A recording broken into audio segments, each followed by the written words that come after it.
disclaimer that I'm by no means an expert. I'm literally experimenting with everything that I'm doing in the stories. So, it's just learning with, the more you do it, the better you get at it. So I believe in that philosophy.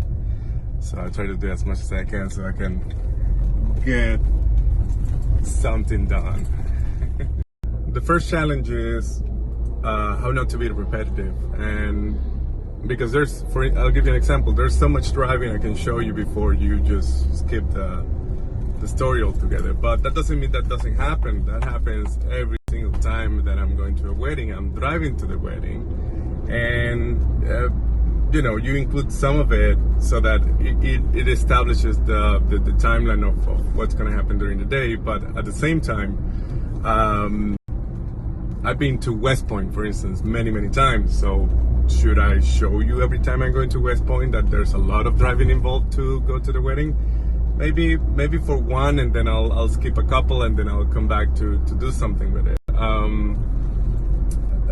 I try to include as much as I normally do during the driving, which is I sing a lot, and I just mumble a bunch of music, and it's just my way of suiting myself before the wedding as well. Like, I'm on my way there, I'm just thinking about everything I'm gonna do, but also I'm focusing in, I didn't forget anything. I have a system for batteries, for memory cards and all that, but I still kind of like go back to trying to soothe myself and kind of like get myself calm and all that, and just expecting of what I'm gonna find out and how I'm gonna solve it.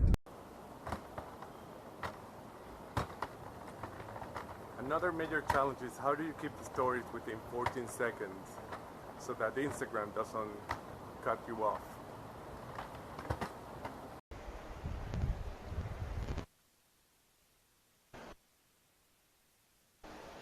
Every time I do the establishing shots, I have to run back and get the phone back.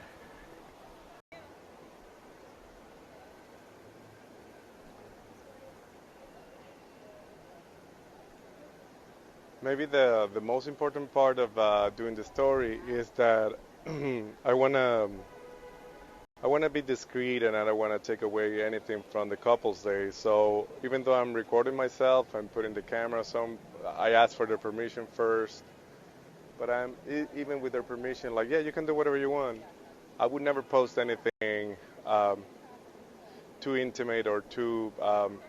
All wedding days are very intimate and very, very personal for everyone, obviously. So I would never post something that I know for a fact that it was a moment that happened there, and it's not to be out there in the world. Like, even though I'm capturing their day, photographing it, I still, the photos are going to be for them, and they are the ones who are going to keep them or publish them. I'm not going to do it for them. It's their day, right? The photos are theirs, just like everything that happened during the day. So I try to be as respectful as possible with all of those things. I'm just done with the bride. I'm just going to go up there for the part of the groom getting ready. Usually during the getting ready, it's really cool to actually set up the camera to tell the stories, because you have more time. Sometimes that's the case, sometimes that's not the case. But we make the best of it. The thing is to highlight something that is important, and that it could be different from all the other weddings that I made episodes on. Look at her again and give her a little kiss right there. Dude, this is perfect. Hold the kiss. Hold that kiss.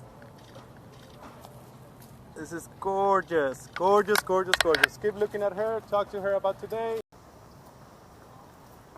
Okay, so we're done with the location photo shoot.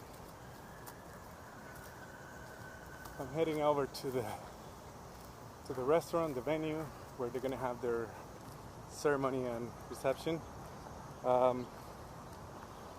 Well, what I wanted to share here is that sometimes when I'm doing the stories, this is a moment where I have like about maybe 5 to 10 minutes, and I can cut some of the shorts that I've been recording during the day. And it happens before the ceremony usually, because they're just hiding away. I already took the details of the ceremony, where is it going to be, and I just can't spend like 5 to 10 minutes doing this. The other thing is that I try that the stories are not putting extra work at the end of the wedding. I want to do everything during the day without adding any extra work to the actual part of the shooting or having the couple relax and all that. So that's what I do it when it's my off time. If I'm sitting down and just having a moment to relax, I'm definitely cutting some videos of the stories and just trying to make it work so that I'll have the entire thing cut by the end of the night. I do record a lot of stuff, but when I'm sitting down, that's when I narrow it down to the clips that make the most sense. So I'm almost out of the park, and I'm gonna hop into the car and head over to the venue.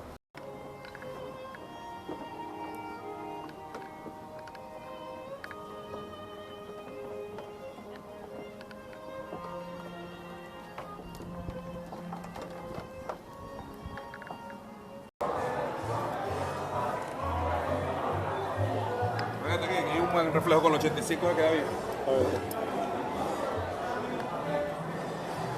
Ay. Nene, ¿vale? Now is the end of the ceremony, and we are going to set up our lights and figure out which direction we're going to do this. And this is a time in the stories where I try to find if I can actually shoot something in regards of the lighting or whatever. But this is the most challenging ones for the phone, especially because when it's dark. Right now we have some light coming from the ceiling and the windows, but in regular venue, it's super dark, and then the footage is just unusable. So that's when I just leave the phone just hanging and try to get some of the dances or any particular thing that I want to highlight of the day, like performance of the groomsmen or something like that. And then